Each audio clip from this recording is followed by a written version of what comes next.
बहुत अच्छा पर्सन आपकी कंपनी में काम कर रहा है और आपको लगता है कि चलो इसको प्रमोट करना चाहिए, आपको कितना समय लगेगा? 1 मिनट लगता है। एक बंदे को मैंने कार गिफ्ट करी, 2 लोगों को हमने स्कूटी गिफ्ट करी, कुछ को आईफोन्स गिफ्ट किए। बड़े लोगों की बातें तो वो इसी को ईवीपी का नाम दे देते हैं, एम्प्लॉयर वैल्यू प्रपोजिशन। लोगों को हायर करने में आप मदद कर रहे हो। बिल्कुल। तो अच्छी हायरिंग कैसे करी जाए सर? अच्छे लोगों की डेफिनेशन क्या है? मेरे लिए वो अच्छा काम कर रहा है तो वो अच्छा है, कि अच्छे क्वालिफिकेशन से आ रहा है तो वो अच्छा है, कि मेरे हाँ में हाँ मिला रहा है तो वो अच्छा है। तो that is very important for us to know. मतलब सबसे बड़ी गलती क्या करता है एक आदमी जब किसी को हायर करता है? सबके मन में दिमाग यही रहता है कि आज का मेरा काम हो जाए, कल तो देखा जाएगा। That is called myopic vision, but you have to transform yourself from myopic to. कोई नया एंटरप्रेन्योर, नया बिजनेस विदाउट ऑफिस, विदाउट लोग और सब वर्चुअली काम हो रहा है, तो क्या ये बन सकता है? तो शिक्षक.com का मैं खुद एग्जांपल देना चाहता हूँ कि हमारे लोग हैं जो इस समय काम करते हैं और डिफरेंट पार्ट्स ऑफ इंडिया से काम करते हैं। Everyone works virtual. जब आप एमबीए करते हो तो एचआर में सबसे ज्यादा लड़कियां होती हैं। जब आप जाते हो कंपनीज में तो एक टॉप लेवल का बंदा होता है, एक मेल होता है। तो ये ऐसा कैसे हो सकता है सर?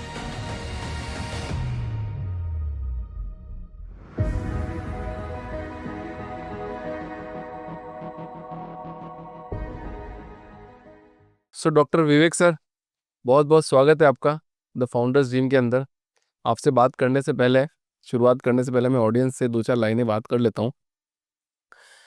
लाइफ में ना हमको सबको ऐसा लगता है कभी कभी कि यार हमने बहुत देरी कर दी कुछ शुरुआत करने में, या बहुत जल्दी हो गया, उसने तो बहुत जल्दी कर लिया, मैं तो बहुत लेट की शुरुआत कर रहा हूँ।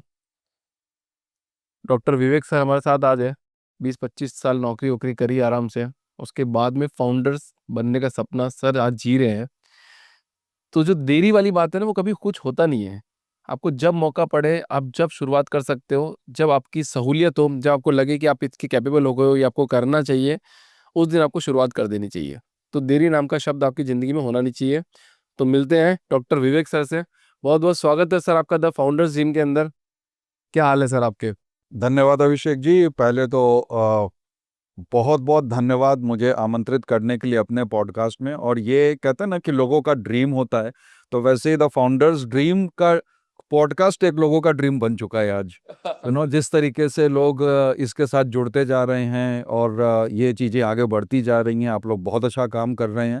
और ये हमारे लिए एक बहुत बड़ा वैल्यू एडिशन है कि आप इस चीज़ का इनिशिएटिव लेकर के लोगों को सपोर्ट कर रहे हैं, फाउंडर्स को। और ये मेरे लिए बहुत गौरव की बात है कि मैं आज आपके साथ आपके पॉडकास्ट में बैठा हुआ हूँ और हम लोग कुछ बातें करने के लिए तैयार हैं। एब्सोल्युटली सर, मतलब मेरा सपना यही है। और मैं जितना लोग हीरो हीरोइन को, मतलब सबकी अपनी अपनी एक इज्जत है और रिस्पॉन्सिबिलिटी है समाज के प्रति। बट लोगों को देखना पड़ेगा कि जो फाउंडर है कितना इकोनॉमी में वैल्यू ड्राइव कर रहा है, कितना पैसा निकाल के दे रहा है, अर्थव्यवस्था चलाने में कितनी हेल्प कर रहा है। लगभग लगभग इंडिया में 13 करोड़ व्यापारी है। जी आप व्यापारी बोल सकते हो फाउंडर को। बिल्कुल बिल्कुल। 13 करोड़ लोग पूरा देश चलाने में मदद कर रहे हैं। तो एक रियल हीरो कौन है? जो 4 लोगों की ज़िंदगी में उजाला लाए पे है, कि 4 लोग नहीं कर पा रहे तो उनको हेल्प करने के लिए आप आगे आते हो। इसमें रिस्क टेकिंग सबसे ज़्यादा आपकी होती है। प्रॉफिट सब कुछ निकालने के बाद में, सारा काम करने के बाद में आपको मिलता है, आप घर लेके जाते हो। करेक्ट। हर रिस्पॉन्सिबिलिटी, हर जिम्मेदारी आपकी होती है। तो वो रिस्क टेकिंग लेने के बाद, लोगों की ज़िंदगी में उजाला लाने के बाद अपन लोग काम करते हैं। बिल्कुल। तो मेरा मानना है कि रियल हीरो एक फाउंडर ही होता है, जो लोगों की ज़िंदगी में उजाला लेके आ रहा है, कुछ वैल्यू एडिशन कर रहा है। आपकी ज़िंदगी के बारे में जानने की कोशिश करते हैं सर। इतने साल आपने नौकरी करी, पहले तो बताओ नौकरी का इतना लंबा सफ़र कैसा रहा, कैसे कटा? फिर आप ये फाउंडर्स की जर्नी में कैसे भी एंटर हुए? बहुत बढ़िया है। मतलब पहली चीज़ ये होती है ना कि जब भी आप कुछ अचीव करते हैं, कुछ एजुकेशन क्वालिफिकेशन आपकी हो जाती है, तो आप कोशिश ये करते हैं कि आपको एक प्रैक्टिकल एक्सपीरियंस मिले, एक्सपोजर मिले। तो मैं काफ़ी भाग्यशाली था कि मतलब काफ़ी बड़ी-बड़ी कंपनीज़ में काम करने का मौका मिला। जिंदल जैसी कंपनी में काम किया मैंने, जीएमआर जैसी कंपनी में काम किया और वहाँ पे फाउंडर्स के साथ बड़ा क्लोज़ली कनेक्ट करने का मौका मिला, जहाँ से हम लोगों को ये समझ में आया कि उनके इंटेंशन क्या होते हैं और कैसे किसी भी चीज़ों को स्ट्रक्चर तरीके से किया जाए। तो ये करीब 16, 17, 18 साल बाहर काम करने के बाद में ये लगा कि नहीं, अब एक मौका आ गया है कि जब ये प्रोसेस टेक्नोलॉजी आम आदमी तक पहुंचनी चाहिए, आम व्यवसायी तक पहुंचनी चाहिए, आम व्यापारी तक पहुंचनी चाहिए। और उस वजह से फिर मैंने एक नए इनिशिएटिव की शुरुआत की जो शिक्षक.com के नाम से आज 2021 में शुरुआत की गई है। और अभी हम काफ़ी सपोर्ट कर रहे हैं इस तरीके से। तो आपके क्वेश्चन का आंसर देते हुए एक बहुत इंपॉर्टेंट चीज़ जो मैं बताना चाहता हूँ ये है कि आपके पास अगर एक एक्सपीरियंस हो जाता है जो कि फॉर्च्यून 500 कंपनीज का एक्सपीरियंस होता है, तो आपके पास एक अथॉरिटी डेवलप हो जाती है उस चीज़ को लोगों को समझाने की और सिखाने की। और अगर आप लोगों से जुड़ सकते हैं तो ये एक बहुत बड़ा एक आपके लिए एक ऑब्जेक्टिव है, या आप कह लीजिए कि एक अवसर है, अपॉर्चुनिटी है, जहाँ पे आपका एक्सपीरियंस लोगों के काम आने लगता है। तो ये एक छोटी सी शुरुआत हमने की है 2021 में शिक्षक.com के नाम से। अच्छा, कुछ एक मिथ है, मतलब मिथ ही मेरे मेरे को तो वो तो आप तोड़ने की कोशिश करो। मैं कोई पार्शियलिटी नहीं कर रहा हूँ किसी के प्रति, वुमेन के प्रति। बट एचआर में ऐसा देखा जाता है कि जब आप एमबीए करते हो तो एचआर में सबसे ज़्यादा लड़कियाँ होती हैं। जी, और फिर बिजनेस जब आप जाते हो कंपनीज में तो एक टॉप सीएचआरओ या फिर जो टॉप लेवल का बंदा होता है मेल होता है। जी। तो ये ऐसा कैसे हो सकता है सर? देखिए, आजकल तो एक बड़ा अच्छा कॉन्सेप्ट चल गया DEI, डाइवर्सिटी, इक्विटी और इंक्लूजन। ये हालांकि लोग, मतलब जितनी बड़ी कंपनीज हैं, आप अमेजोन की बात कर लीजिए, गूगल की बात कर लीजिए, टाटा की बात कर लीजिए, तो उनके यहाँ पे किसी भी तरीके का कोई भेद नहीं है। उनके यहाँ पे ये भेद नहीं है कि आप पुरुष हैं, महिला हैं। इनफैक्ट आजकल तो ट्रांसजेंडर्स जो हैं, उनको भी उतनी ज़्यादा ही प्रमोशन मिल रहा है। और अगर आप स्पेशली एबल्ड हैं, उनके लिए भी मिल रहा है। तो अब ये जो दायरा था वो ख़त्म होते जा रहा है। पहले ये दायरा था कि नहीं, सिर्फ महिलाएं जो थीं वो ज़्यादा कनेक्टेड रहती थीं एचआर में। लेकिन अब तो ये है कि पुरुष भी उसी तरीके से हैं और एक अच्छा कंपटीशन दे रहे हैं। यस। और वो सीएचआरओ लेवल तक दोनों ही हैं अभी। और मेरे ख्याल से आने वाले जो 2030 तक का जो समय है, काफ़ी चीज़ें वर्चुअल भी हो रही हैं, तो वर्चुअल में दोनों लोग एक तरीके से सपोर्ट करते हैं। एंड दैट्स व्हाट एक काफ़ी अच्छा एक रेशो बन जा रहा है इस समय सोसाइटी में। और जो वो मिथ जो आपने बात की, वो मिथ अब धीरे धीरे टूटने लगा है, यू नो तो वो एक चीज़ है। और अब देखते हैं कि कैसे ये चीज़ें आगे बढ़ती हैं। थोड़ी आपसे लर्निंग लेने की कोशिश करता हूँ मैं इस पॉडकास्ट में। मेरे को बात बताओ, 20 साल नौकरी करी आपने, 20 से भी ज़्यादा, राइट? 20 से ज़्यादा, या 30,000 लोगों से भी ज़्यादा लोगों को आपने प्लेस करवाया है, मतलब रिक्रूट नौकरी किया है रिक्रूट मैं। करवाया, जी। नौकरी दिलवाई, उन लोगों की लाइफ चेंज हो गई होगी आज शायद, पता नहीं कौन-कौन कहाँ-कहाँ पर होगा। जी। और वर्ल्ड रिकॉर्ड भी आपने बनाया है। तो आपकी मेजर लाइफ की 3 लर्निंग क्या रही है नौकरी करने के टाइम पे? कि लोग चा आज तो ऐसा हो गया कि नौकरी करनी ही नहीं है, तो खुद ही बिज़नेस करना है। हाँ। और मेरे को 30 साल की आपकी जो लर्निंग है वो जाननी है कि 30 साल में आपने क्या बढ़िया बातें सीखी एज़ ए एचआर प्रोफेशनल? देखिए, सबसे बड़ी चीज़ क्या होती है ना, कि एक होता है पैशन, पैशन एक ऐसी चीज़ है कि whether you are an entrepreneur और वेदर यू आर इंट्राप्रेन्योर, मतलब आपको कहीं बाहर जाने की ज़रूरत नहीं है, आप विद इन ऑर्गेनाइजेशन ही अपने ड्रीम्स को आगे बढ़ा सकते हो, अगर आपको मौका मिले, है ना? तो उसके लिए जो पैशन है, वो आपका बहुत काम आता है। और उस पैशन के साथ, उसी शिद्दत के साथ आप काम करिए। जैसे हमारे श्री अमिताभ बच्चन जी हैं, हाजमोला का ऐड उनको मिले तो भी वो उतने ही मेहनत और शिद्दत के साथ काम करते हैं। और जब उनको केबीसी करना होता है तो भी वो उसी शिद्दत के साथ काम करते हैं, मेहनत के साथ काम करते हैं। तो वही मेरा एक सजेशन यहाँ रहेगा, जो भी व्यक्ति इस समय किसी भी रोल में काम कर रहा है, कि they need to follow the passion. They need not have to worry कि whether it's a small job और अ बिग जॉब और अ मिड जॉब। जो भी जॉब उनको मिल रही है, जो भी रोल्स रिस्पॉन्सिबिलिटी उनको मिल रही है, they need to follow through that. एक तो वो हो गया। दूसरी चीज़ है लर्निंग। जैसे आपने बोला कि learning is one of the very important. जितना ज़्यादा हम लर्न करेंगे किसी चीज़ को, कुछ न कुछ नया हर दूसरे दिन होता है। आपने एग्ज़ाम्पल देखा होगा गिबली का, आपने एग्ज़ाम्पल देखा होगा एआई का, है ना? मतलब हर दिन दुनिया बदल रही है। तो हम कैसे इस दुनिया, बदलती हुई दुनिया को अपने ऑर्गेनाइजेशन में इम्प्लीमेंट कर सकते हैं, वो हमारे लिए एक ऑब्जेक्टिव होना चाहिए। और अगर हमने इस चीज़ को अपना एक ऑब्जेक्टिव बना लिया, तो 2 फ़ायदे होते हैं। एक तो मेरी खुद की लर्निंग होती है, दूसरा मेरा ऑर्गेनाइजेशन लर्न कर रहा है। तो दैट्स व्हाट, ये जो 2 चीज़ें हैं, ये बहुत इंपॉर्टेंट है किसी भी पर्सन के लिए जो काम करना चाहता है। और जब हमने स्टार्ट किया था करियर, अपना कॉर्पोरेट करियर, तो उस समय रिक्रूटमेंट वगैरह जो बहुत ज़्यादा नंबर्स पे नहीं होते थे। लेकिन वो कहते हैं ना कि धीरे-धीरे, धीरे-धीरे, बढ़ते-बढ़ते वो 30,000 नंबर कब हो गए पता ही नहीं लगा। और आज ईश्वर के आशीर्वाद से मतलब बड़े प्राउडली कह सकते हैं कि हाँ, 30,000 लोगों को रिक्रूट किया है अपने जीवन में। तो ये एक अच्छा गौरव महसूस कराता है आज। एक चीज़ और समझता हूँ, छोटी बारीकी है उसमें, जैसे मान लो अपन एक इंडस्ट्री में काम करते हैं, कुछ कंपनीज़ में काम करते हैं, तो क्या एक ऑरा बनता है, तो एक माइंडसेट फिक्स्ड हो जाता है। और लोगों को उसी से डर लगता है कि यार मेरा माइंडसेट अगर फिक्स हो गया तो मैं ग्रोथ कैसे करूँगा? तो ये अच्छी चीज़ है या बुरी चीज़ है? तो आपकी क्या राय है इसमें? आई थिंक, देखिए, माइंडसेट क्या है, वो लगातार बदलते रहना चाहिए। क्योंकि अगर आपने ग्रोथ का जो सेगमेंट है that itself is that anything which can grow further is growth, right? So that's what it has to keep on getting change, and then we need to evaluate that how I'm actually better than yesterday. मतलब मैं कल से बेहतर आज कैसे हूँ, ये मुझे खाली ध्यान देना है। ग्रोथ तो अपने आप होती रहेगी। और आपने एक वो किताब पढ़ी होगी कंपाउंडिंग इफेक्ट की, जो रहती है कंपाउंडिंग इफेक्ट में, कि ये जो हमारी छोटी छोटी ग्रोथ है वो बाद में जाकर के क्यूमुलेटिव ग्रोथ में आ जाती है, जिसको हम CAGR कहते हैं, कंपाउंडेड एनुअल ग्रोथ रेट। तो उस तरीके से अगर मैं छोटी छोटी भी चीज़ों को इम्प्रूव करूं, एटॉमिक हैबिट जेम्स क्लियर की एक बड़ी अच्छी किताब है, उसमें उन्होंने बताया है कि आप हर दिन अपने आप को कुछ ना कुछ चेंज करिए, कुछ ना कुछ इम्प्रूव करिए, और एक दिन देखेंगे कि उसका रिजल्ट आपको बहुत बड़ी मैग्नीट्यूड में मिल जाता है। And that's what we have to see, that how this small little things can be helpful for me. अच्छा सर, एक बात बताओ, आजकल जैसे अपन एचआर की बात ही कर रहे हैं, प्रोफेशन की बात ही कर रहे हैं, तो आजकल एक नया ट्रेंड चल रहा है, virtual CHRO। Virtual CHRO, yes, बहुत बढ़िया चीज़ पूछी आपने, बहुत बढ़िया। ये तो मतलब समझ लीजिए कि एक कहते हैं ना, नीड ऑफ एन आवर है। मैं इस चीज़ को ऐसे कनेक्ट करता हूँ कि रीड हॉफमैन जो लिंक्डइन के फाउंडर हैं, उन्होंने बोला है कि 2030 में मतलब आपके 50% ऑफ द कंपनीज, या जो हमारे लोग जो काम कर रहे हैं, वो या तो डिजिटल या वर्क या फिर वो वर्चुअल लेवल पे फोकस करेंगे। आज भी आप देखेंगे बहुत सारी कंपनी का एग्जांपल देता हूं मैं आपको, गिट हैब करके है, GitLab GitHub company है। करीब 3000 लोग काम करते हैं, 5 डिफरेंट टाइम जोन्स में काम करते हैं, और उनका एक भी ऑफिस नहीं है।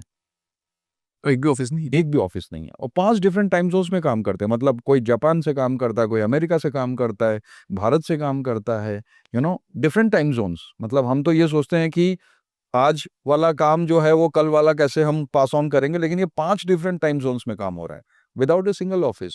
So that's a virtual concept. Now virtual CHRO जो आपने पूछा, यहाँ पे क्या होता है कि हम जो MSMEs हैं या माइक्रो स्मॉल मीडियम एंटरप्राइजेस हैं, वो जनरली HR को एक खर्चा समझते हैं, एक कॉस्ट समझते हैं।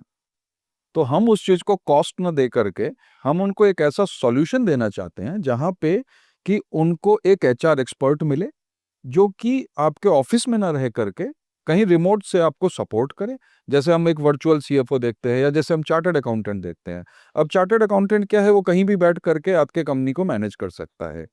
तो वही सेम चीज हमने HR में प्रोसेस में इसको इंक्लूड किया है कि HR एक्सपर्ट कहीं पे भी इन मतलब दुनिया के किसी भी कोने में बैठ करके आपके HR को सपोर्ट कर सकता है। और यही कॉन्सेप्ट जो है that is called as virtual CHRO, virtual chief resource officer, human resource officer. तो ये एक कॉन्सेप्ट है जिसको आज की डेट में काफी ज्यादा सपोर्ट मिल रहा है। बट मेरे को एक बात बताओ ना सर, कि जैसे कोई नया स्टार्टअप बनाता है, तो क्या वो नया स्टार्टअप खुद, एक्सेप्शन आप छोड़ देना कि आप की एक्सेप्शन की बात कर रहे हैं कि उसने वर्चुअल ऑफिस बनाया और पूरा सेटअप कर दिया, तो क्या कोई नया एंटरप्रेन्योर, नया बिजनेस विदाउट ऑफिस, विदाउट लोग, और सब वर्चुअली काम हो रहा, तो क्या ये बन सकता है? देखिए, मैं अगर कहूँ तो कहता है ना कि जो आपका एक्सपीरियंस है वो बोलता है। तो शिक्षक.com का मैं खुद एग्जांपल देना चाहता हूं कि हमारे 19 लोग हैं जो इस समय काम करते हैं, और डिफरेंट पार्ट्स ऑफ इंडिया से काम करते हैं। कोई मथुरा से काम करता है, कोई आगरा से, कोई चेन्नई से, कोई अगरतला से, कोई असम से, और एवरीवन वर्क्स वर्चुअल। और ये हमने डे 1 से वर्चुअल ही कॉन्सेप्ट बनाया हुआ है। तो कहते हैं ना कि आप अगर इस चीज को ठान लीजिए कि इस चीज को पॉसिबल है, तो definitely it works out very well. और हमारे पास में we are a practical example कि 19 लोगों की टीम हम मैनेज कर रहे हैं वर्चुअली, और 80 के करीब क्लाइंट है हमारे और मेरे को पास। लगता है वो सब शायद प्रोडक्ट पे भी डिपेंड करता है, मतलब आपकी कंपनी पे भी डिपेंड करता है कि आपकी, जैसे मान लो मेरी तो एक मार्केट, सर्विसेज, मतलब मेरी एक किस तरीके की मार्केटिंग की कंपनी सर्विसेज है, है? तो शायद हम लोग वर्क फ्रॉम होम नहीं कर सकते। सॉरी, किस चीज की, फिर से जैसे बोले? हमारी मार्केटिंग की कंपनी है, मार्केटिंग की कंपनी है। तो हम लोग शायद वर्क फ्रॉम होम नहीं कर सकते कोई। नहीं, ऐसी बात नहीं है। मार्केटिंग के लिए देखिए क्या है कि जहां तक मेरा जो इनपुट मैं देना चाहूंगा, कि ऐसी कौन सी चीज है जो कि सिर्फ आप ऑफिस में कर सकते हैं और जो घर में नहीं कर सकते हैं। जैसे अगर मैं बात करूं, जो बड़े बड़े नाम हैं, फेसबुक है, इंस्टाग्राम है, या फिर आपके जो व्हाट्सएप, जो भी इस तरीके की कंपनीज है, लिंक्डइन है एग्जांपल। देखिए, चीजें बदल रही हैं। बदल क्या रही हैं कि पहले लोग मतलब वेट करते थे कि कोई आके प्रोडक्ट और सर्विस देगा तो हम खरीदेंगे। लेकिन किसी ने आकर के आपको नहीं बोला होगा कि आपको फेसबुक में अकाउंट बनाना है, किसी ने नहीं बोला होगा कि लिंक्डइन में अकाउंट बनाना है। खैर, आप तो लिंक्डइन के टॉप वॉइस हैं। तो मैं लिंक्डइन प्रोफाइल पढ़ रहा था आपका, बड़ा इंटरेस्टिंग है। Plus I mean I have seen that कि आप रेगुलर उसमें इनपुट देते रहते हैं, बहुत अच्छी चीज़ है। तो ये लिंक्डइन ने कभी आपको आकर के नहीं बोला होगा अभिषेक जी आप लिंक्डइन में अकाउंट बनाइए। This is all automation. तो आप कितनी जल्दी से जल्दी उस टेक्नोलॉजी में आ जाते हैं, उनके ऑटोमेशन में आ जाते हैं, automatically this is helping your organisation to grow and to reduce the cost. आप समझ लीजिए टेक्नोलॉजी जो है वो आपको कॉस्ट रिड्यूस करने में बहुत ज्यादा मदद करती है। हम सोचते हैं टेक्नोलॉजी कॉस्ट है, नहीं, टेक्नोलॉजी इज एन इन्वेस्टमेंट।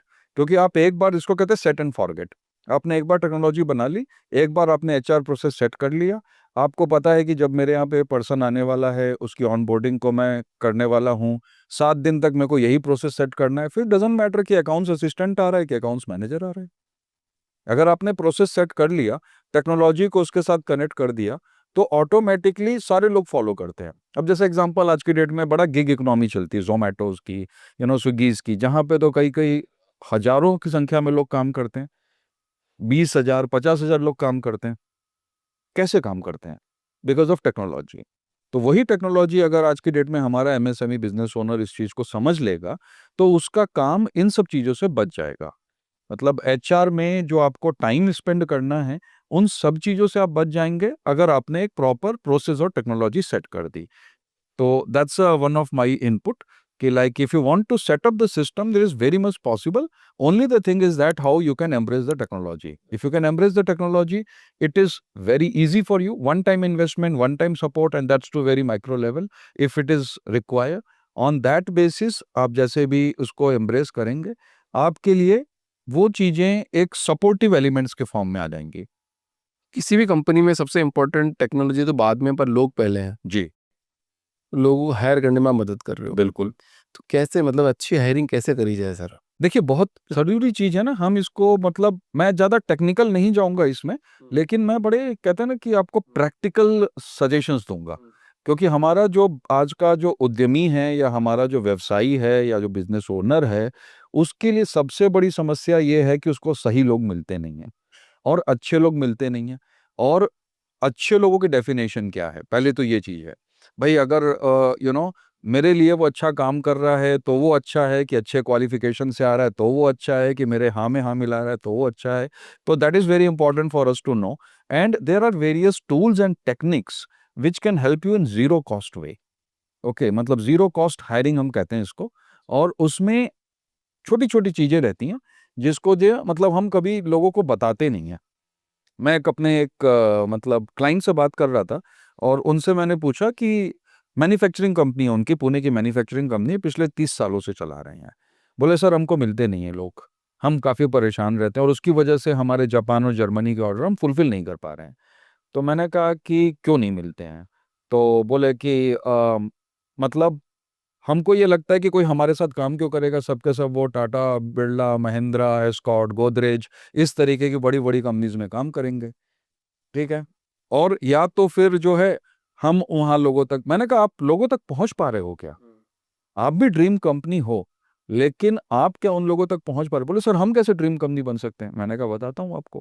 पहली चीज़ है कि 30 साल आप कंपनी चला रहे हैं पुणे में। एक भी दिन आपके यहाँ पे किसी भी बंदे की सैलरी रुकी है? बोले नहीं सर नहीं रुकी है। मैंने कहा वेरी गुड। पुणे में पिंपरी-चिंचवड़ जो एरिया है जहाँ पे उनकी कंपनी है, मैंने बोला कितनी कंपनीज़ ऐसी होंगी जो आज की डेट में सैलरीज़ ऑन टाइम नहीं दे पा रही होंगी? बोले हाँ सर, हज़ारों की संख्या में होंगी कम से कम। मैंने कहा आप उनसे अच्छे हैं? बोले यस। दूसरे नंबर पे मैंने बोला कि पैंडेमिक में बहुत लोगों ने नौकरियाँ निकाल दी। आप अपने बताइए आपने कितने लोगों को निकाला? बोले सर ये मतलब कहते हैं ना कि कृपा थी कि हमने किसी को नहीं निकाला। मैंने कहा बताइए आप अच्छे हैं उनसे? जिन लोगों ने कंपनी में निकाला, पैंडेमिक में लोगों को निकाला। बोले हाँ सर ये बात तो है। मैंने कहा चलिए, मैंने कहा थोड़ा-सा मैं आपको एम्प्लॉयी पॉइंट ऑफ व्यू से बताता हूँ। एम्प्लॉयी पॉइंट ऑफ व्यू क्या है कि एक एम्प्लॉयी है जो कि किसी बड़ी कंपनीज़ में, मान लीजिए विप्रो में, इन्फोसिस में, कैपजेमिनी, टीसीएस में है, अकाउंट्स का ही काम करता है। क्या काम करता है वो कि वो 300 के करीब इनवॉइस प्रोसेसिंग पर डे करता है। एक दिन में वो 300 इनवॉइस प्रोसेसिंग करता है। आपके यहाँ का अकाउंट असिस्टेंट क्या काम करता है? वो जीएसटी भी भरता है, वो बैंक के साथ भी काम करता है, वो अकाउंट रिसीवेबल में भी काम करता है, वो अकाउंट्स पेबल में भी काम करता है, वो मिनट्स ऑफ मीटिंग भी बनाता है, वो बीआरएस भी करता है। उस अकाउंट असिस्टेंट के कैंडिडेचर के लिए कौन सी कंपनी बेटर है? आप बेटर हो कि वो बेटर है? सर ये तो अच्छी बात बताई आपने, मैं अभी इंटरव्यू में इसका ध्यान रखूंगा।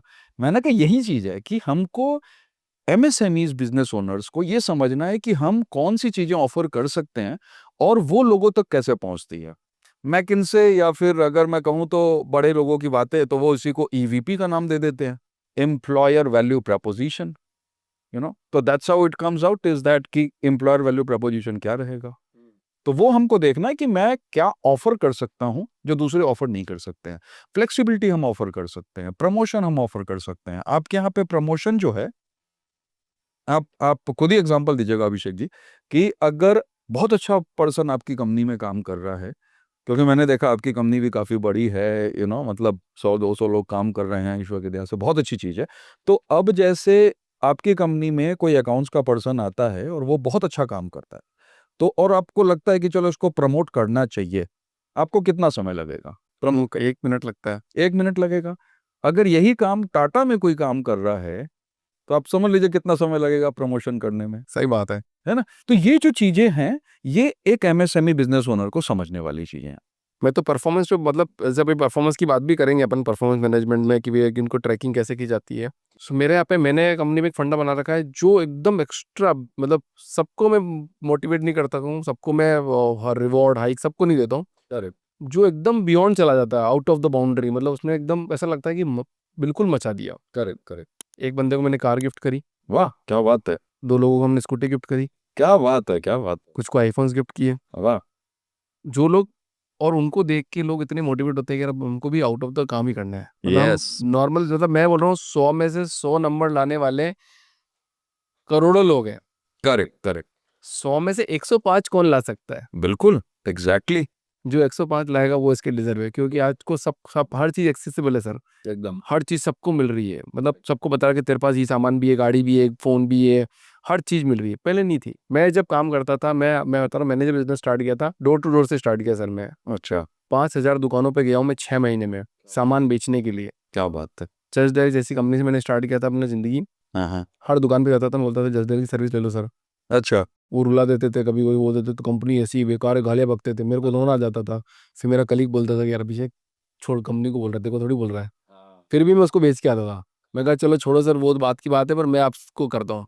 तो मेरे पास उस टाइम पे एक्सेसिबिलिटी नहीं थी, चीज़ें नहीं थी, बहुत सारी चीज़ नहीं मिली मेरे को, मैंने एकदम पर आज के टाइम पे देखो तो किसी भी कंपनी में चले जाओ आप सर, लैपटॉप से लेकर, इंटरनेट से लेकर, क्लाइंट का डेटाबेस से लेकर, मीटिंग सेटअप कराने से लेकर, हर चीज आपको मुहैया कराई जाती है, बिल्कुल, बिल्कुल, फिर भी no performance. Correct, correct, correct. तो ये परफॉर्मेंस ट्रैकिंग बताओ आप, अगर आपकी हेल्प ली जाए, कोई कंपनी एमएससी में आपकी हेल्प लेती है, तो आप कैसे परफॉर्मेंस ट्रैकिंग उनकी करवाते हो? बहुत बढ़िया। देखिए क्या है ना कि हिंदी में कहावत है कि पूत के पैर जो होते हैं पालने में देखे जाते हैं। तो जैसे ही हमारे यहाँ कोई भी पर्सन ज्वाइन करता है, performance start from the day one. कैसे होती है कि पहले हमको एक प्रॉपर गोल सेटिंग करनी चाहिए कि भाई, देखिए क्या है ना कि वो पर्सन आप ही की जैसे किसी कंपटीशन से आ रहा है या किसी सिमिलर टाइप ऑफ कंपनी से आ रहा है, तो उसमें पहले उसको अनलर्न करना है वहां की चीजों को, और आपको यहाँ पे लर्निंग के ऊपर थोड़ा सा फोकस करना है, सो दैट कि this person can become part of your organisation. That's the first thing. दूसरा क्या करना है कि जो सबसे बड़ी गलती हम करते हैं बिजनेस में, वो ये करते हैं कि वो अपने आप समझ लेगा काम क्या है, सीख लेगा ये वो। हमने पहले दिन ही गोल सेट कर लिया कि उसको यही काम कराना है, और यही 3 to 5, जिसको हम स्मार्ट वे कहते हैं, specific, measurable, achievable, result and time bound. ये एक पुराना परफॉर्मेंस मैनेजमेंट का तरीका है। स्टैनफोर्ड और अभी एमआईटी स्लोएन ने इसको फास्ट का नाम दे दिया है। मतलब जो स्मार्ट है that has got converted to fast now. तो वहां पे वो क्या कहते हैं कि जो आपकी फ्रीक्वेंटली रिक्वायर्ड जो चीजें हैं, उसको आपको पहले इनको गोल सेट करना है, one. Second one is that कि एक मंथली आपको रिव्यू लेना है। परफॉर्मेंस जो होती है, this is a sum total of your daily activity.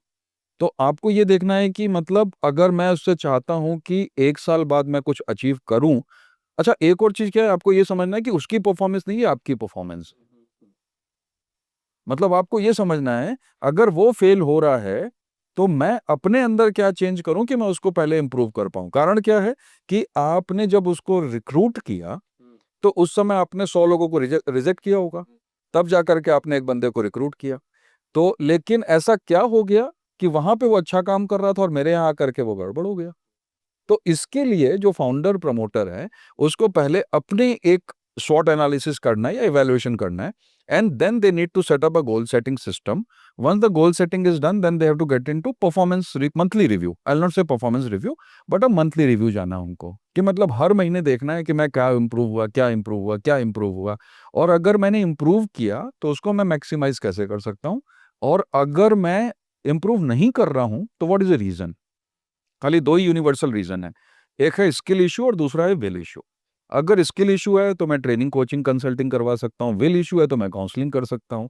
तो मुझे यही देखना है कि कैसे अगर मैंने किसी को हायर किया तो उसको निकालने की बजाय कैसे मैं उसको रिटेन करके और अच्छे से अच्छा एक ट्रेनिंग का सपोर्ट दे करके उसकी परफॉर्मेंस को इम्प्रूव करूं, और उसका परफॉर्मेंस मेरी परफॉर्मेंस को इम्प्रूव करेगा. So that's how we have to do that. और कुछ मैट्रिक्स हमको सेट करने हैं. जो मैट्रिक्स सेट करने हैं वो 3 से 5 ही होने चाहिए. 3 से 5 मैट्रिक्स आप सेट कर लीजिए. क्वालिटी देखनी है, कॉस्ट देखनी है, टाइम देखना है, कस्टमर सेटिस्फेक्शन देखना है, रेवेन्यू देखना है. ये 4-5 चीजें जो रहती हैं वो जनरली यूनिवर्सल क्राइटेरिया है. तो आप देख लीजिए कि कौन सा वाला मैट्रिक्स कहाँ पे काम आता है, और जहां भी जो भी मैट्रिक्स काम आ रहा है उस चीज को आपको उसको बताना है कि देखो आपकी परफॉर्मेंस इन 3 चीजों पे देखी जाएगी. अब वो बंदा क्या कंफ्यूज नहीं है. नहीं तो क्या होता है, मतलब कभी कोई आके कुछ बोल देता है, कभी कोई आके कुछ बोल देता है, कभी उसको कुछ करना पड़ता है, उसके लिए प्रायोरिटी लगातार चेंज होती रहती है. मतलब ये एक नॉर्मल टेंडेंसी है, आप समझिएगा, किसी से भी बात करिएगा. जब हम ऑफिस आते हैं तो हमारे दिमाग में 5 चीजें होती हैं, हमको ये करना, ये करना, ये करना, ये करना है. और जब हम ऑफिस जाते हैं तो हम वही 5 चीजें वापस लेके चले जाते हैं कि मैं कल करूंगा. फिर हम ये सोचते हैं कि मैंने दिन भर किया क्या. तो दैट्स अ मेजर ऑब्जेक्टिव. तो इसके लिए क्या करना है कि गोल सेटिंग करना बहुत जरूरी है. और एक बार आपने गोल सेटिंग की तो then you have to get into review level. Every month review करिए, और मतलब 10 मिनट के लिए, 15 मिनट के लिए, बस उतना ही, लेकिन डॉक्यूमेंटेड होना चाहिए. दोनों लोगों की साइन होनी चाहिए. हालांकि हम पेपरलेस को सपोर्ट करते हैं, लेकिन अगर जरूरत पड़े तो ईमेल कर सकते हैं उनको कि भाई आज हमने ये बात की है, ये 5 पॉइंट पे आपको काम करना है, अब हम अगले महीने इसी तारीख को फिर से मिलेंगे और बताएंगे. That's there. तो अभी टेंडेंसी की बात आ गई है ना, तो एक बात और आती है कि एमएसएमई के साथ काम करना इतना चैलेंजिंग होता है. Yes yes yes. तो वो कैसे मैनेज होता है, क्योंकि उनका बजट होता है, टाइम होता है, हर चीज़ कंस्ट्रेंट होती है. जैसे मेरे साथ भी आप अगर काम करोगे तो मैं बार बार आपको पुश करूंगा, सर ये नहीं हो रहा, सर वो नहीं हो रहा, ऐसे नहीं हो रहा, पैसे तो रह रहे हो, कैसे करोगे. करेक्ट. तो वो उस माइंडसेट को कैसे मतलब हैंडल किया जाए, कैसे करते हैं आप लोग. देखिए, सबसे बड़ी चीज है कि एक है क्लैरिटी, दूसरा है कम्युनिकेशन, और तीसरा है कमिटमेंट. ये तीनों चीजें जब मिल जाती हैं, चाहे वो बिजनेस ओनर हो, चाहे वो बिजनेस टीम हो, तो ऑटोमेटिकली रिजल्ट्स आपके एक्सपोनेंशियल रिजल्ट्स बन जाते हैं. छोटे छोटे रिजल्ट नहीं होते, फिर एक्सपोनेंशियल रिजल्ट्स हो जाते हैं. जब आप उसको एक सपोर्ट कहते हैं कि लाइक मैं तुमको बताऊंगा कि कैसे इस चीज को सपोर्ट करना है, कैसे इस चीज को बेस्ट ऑफ द बेस्ट लेके आना है. तो जब आप समझ जाते हैं कि हम इसको बेस्ट के तरीके से डिस्कस कर रहे हैं, तो वो भी समझ जाता है कि यही तरीका है जो मेरे ऑर्गेनाइजेशन में फॉलो होने वाला है ना. और एक बार वो माइंडसेट जब बन गया तो वो क्या करेगा कि वो आपको वहां पे आने की जरूरत नहीं है. They will manage the business by themselves. Virgin Atlantic के वो रिचर्ड ब्रेंसन है ना, जो कहते हैं कि like you take care of your people and people take care of your company. Same thing here, कि आप खाली अपने लोगों के साथ वक्त बिताइए, समय दीजिए, और वो आपकी कंपनी को खुद ब खुद आगे बढ़ाने के लिए तैयार है. Absolutely. So that's how this all things can be done, and then this will be very helpful for an organization. मतलब सबसे बड़ी गलती क्या करता है एक आदमी जब किसी को हायर करता है, एचआर मैनेजर को हायर करता है या फिर एचआर रिक्रूटर को किसी को हायर करता है, तो क्या मतलब क्या गलती करता है कि इसको नहीं करनी चाहिए. लाइक देखिए, सबसे बड़ी जो गलती जो मेरे मेरे समझ से आती है, मेरे एक्सपीरियंस से जो मैं शेयर करना चाहता हूँ, ये है कि मायोपिक विजन रहता है हमारा. मायोपिक विजन क्या होता है कि हम बड़ा सोचते हैं ना कि बस आज का मेरा काम खत्म हो जाए, कल किसने देखा है. मैं भी ऐसे ही सोचता था कुछ टाइम. सभी, मतलब आप नहीं, सभी, मतलब मैं बता रहा हूँ 6 करोड़ एमएसएमई बिजनेस ओनर या 13 करोड़ जो बिजनेस एमएसएमई ओनर है, सबके मन में दिमाग यही रहता है कि आज का मेरा काम हो जाए, कल तो देखा जाएगा कल का. That is called myopic vision. But you have to transform yourself from myopic to hypermetropic. अच्छा. हाइपरमेट्रोपिक में क्या होता है, आपको यहाँ पे ये पूछना है कि भाई आप क्यों आना चाहते हो. हम क्या सोचते हैं, हम क्यों लेना चाहते हैं, हम क्यों लेना चाहते हैं. हम उसके सीवी में 4 चीजें देख लेते हैं, फिर हमको लगता है चलो ये मैचिंग हो रही है, इसको ले लो, आज का काम तो हो जाएगा, कल का कल देखेंगे. लेकिन आप जब उनसे बात करते हो कि भाई आप क्यों आना चाहते हो और कब तक रहना चाहते हो हमारे ऑर्गेनाइजेशन में और क्या वैल्यू एडिशन दे सकते हो, तो आपको उनकी क्लैरिटी समझ में आएगी। तो ये जो सबसे बड़ी गलती होती है, ये यही होती है कि आज का मेरा काम हो जाए, कल का मैं बाद में देख लूंगा। This has to get change, first thing. Second thing क्या होती है? इंप्रेशन।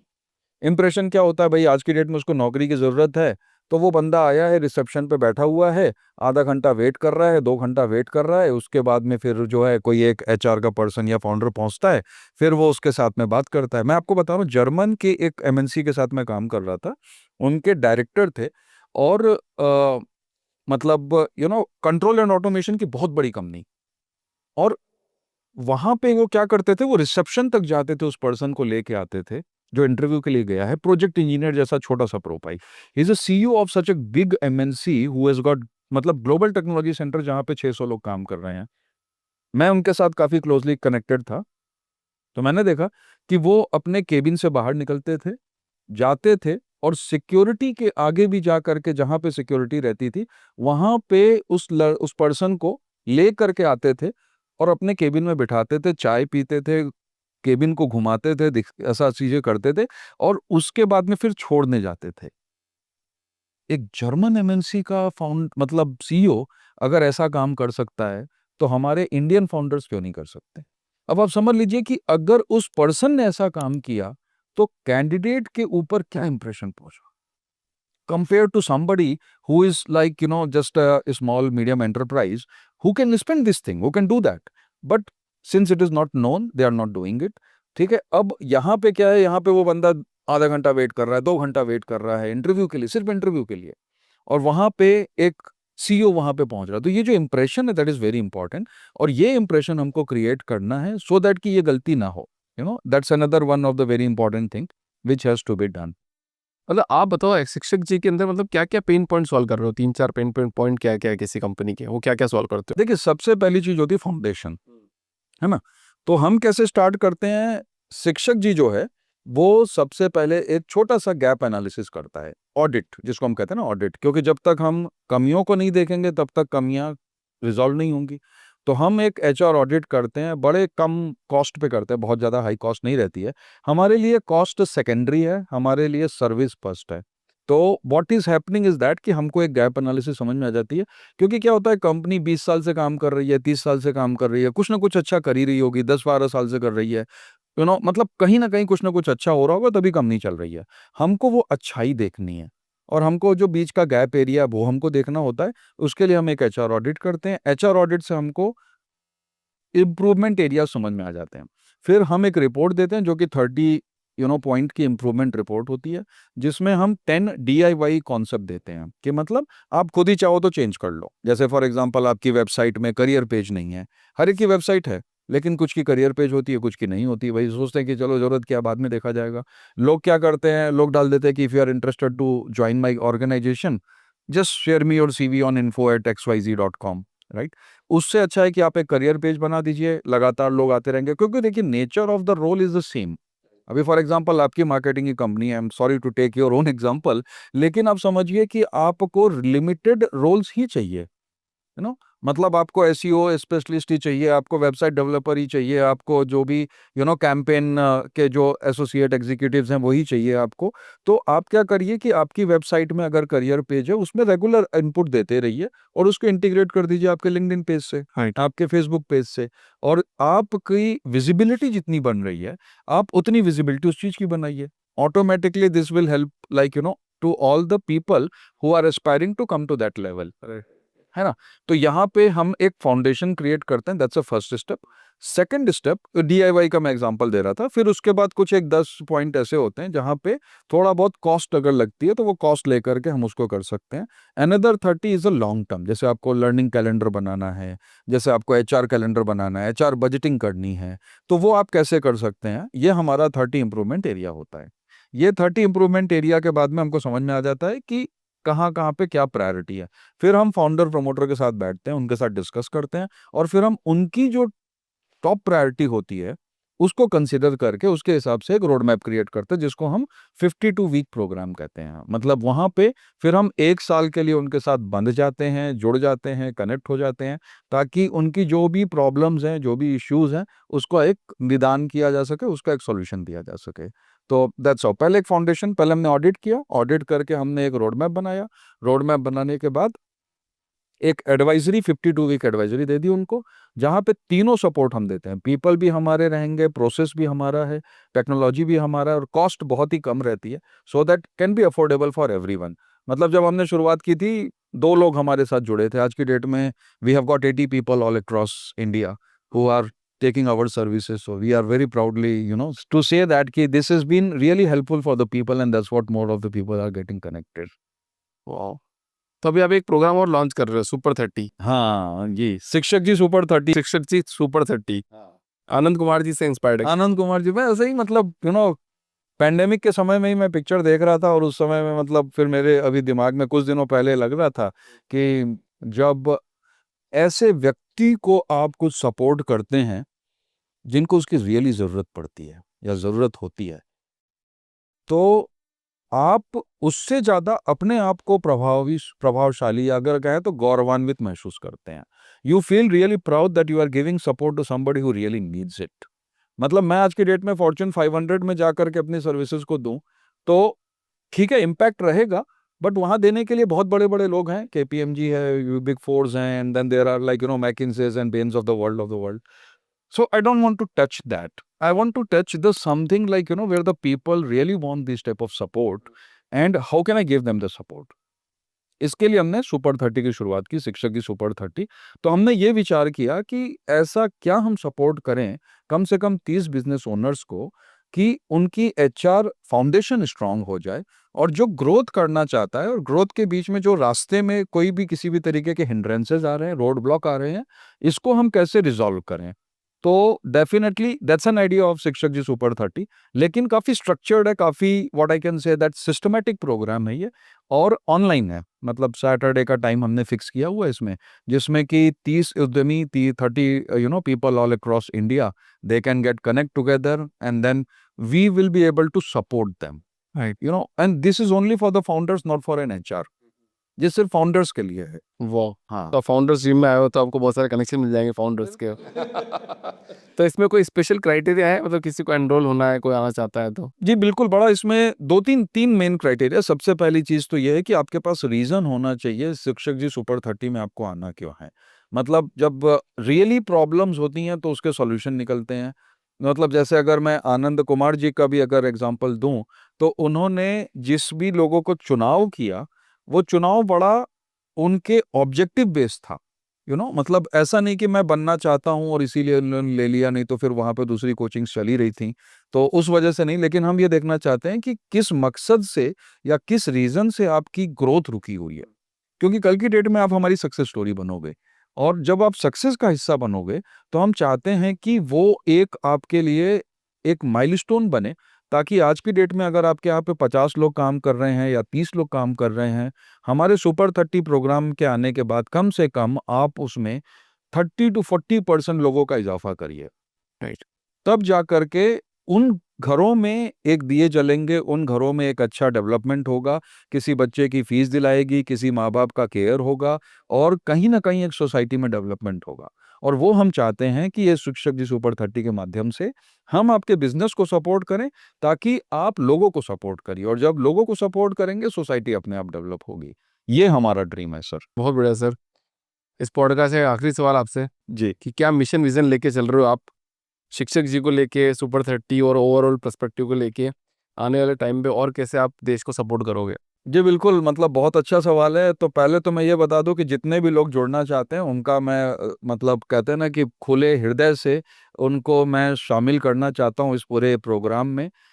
अभी नहीं, अगर अभी हमारा बैच जो स्टार्ट होने वाला है, उसकी डिटेल्स आ जाएँगी। शिक्षक जी super30.com के नाम पे हमने एक वेबसाइट इसी के लिए बनाई हुई है, ताकि कोई भी वहाँ जा कर के अपने आप को नॉमिनेशन करे। Nomination absolutely free of cost है, कोई भी उसको कॉस्ट नहीं देना है। उसके बाद उसका वन ऑन वन डिस्कशन होगा। वन ऑन वन डिस्कशन के बाद में अगर वो शॉर्टलिस्ट होते हैं तो उनको फिर प्रोग्राम की डिटेल बताई जाएगी। कॉस्ट बहुत हैवी नहीं है, बहुत ही नॉमिनल कॉस्ट रखी है हमने, so that people can afford it. और एक बार लोगों के अंदर वो अफोर्ड की एक माइंडसेट आ गया तो फिर वो एचआर को कॉस्ट ना समझ के इन्वेस्टमेंट समझेंगे। और यही चीज हमारा ड्रीम है कि लोगों को हम कैसे सपोर्ट करें, कैसे हम उनको आगे से आगे अच्छे से अच्छा लेके जाएं, और एक दिन कम से कम 1 लाख कंपनीज को हम सपोर्ट कर पाएं। ये एक हमारा ड्रीम है और ये हमारी कोशिश रहेगी। कैसे करेंगे, कब करेंगे, कहाँ करेंगे, that is all there, but at least we need to support those type of people with the best and the best of experience, so that you should not have to shut your shop because of any reason on the terms of people, process and technology. At least उस जगह पे हम इनको support कर सकते हैं, and then we always look forward that how we should be always partner in your success. तो शिक्षक जी super30.com की जो वेबसाइट है, वहाँ पे मैं सभी से मेरा अनुरोध रहेगा कि आप लोग जाके वहाँ अपने नॉमिनेशंस को दीजिए, और हमारी टीम है वो चेक करके आपको कनेक्ट कर लेगी, और फिर आप शिक्षक जी सुपर 30 का हिस्सा बनिए। बहुत बढ़िया Vivek ji. Doctor Vivek sir, thank you so much for coming in this show. और द फाउंडर्स जिम में सर आए हैं तो सर का सपना पूरा होना तो तय है ही। ऐसे ही फाउंडर्स जिम को फॉलो करते रहिए, देखते रहिए, और अपने फेलो फाउंडर को ये पॉडकास्ट भेजते रहिए। Thank you so much sir. Thank you so much for coming in this show.